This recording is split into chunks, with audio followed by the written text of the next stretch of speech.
Hello, I'm Morris Kochanski, Wilderness Living Skills and Survival Instructor. The topic of discussion here is an author, Eric Sloan. We have 7 books here.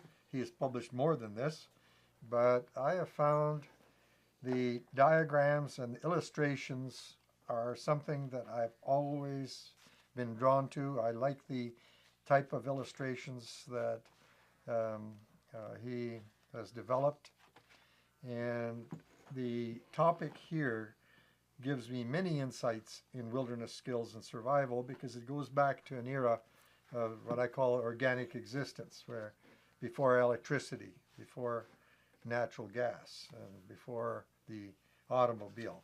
We have one book is Diary of Early American Boy, and so it talks about the sort of things that a child would have to do to play his role in helping the family out with regard to keeping things running, the type of things that a child or growing person has to do to contribute to the livelihood of the family.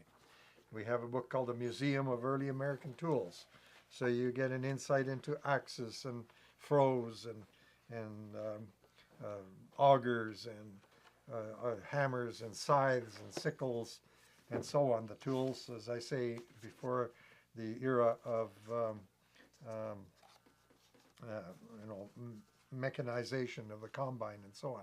A reverence for wood.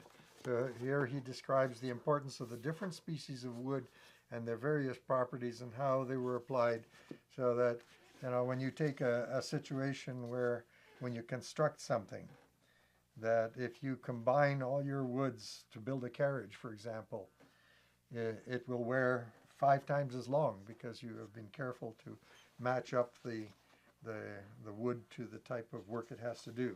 The second barrel. So this is talking about all the things that were generally of enough importance that you wanted to deal with it, like perhaps the making of sauerkraut to preserve cabbage and to enhance its nutritional value, and on and on. So anyway, anytime you see a book written by Eric Sloan, I would say that there's a lot of merit in becoming familiar with the contents.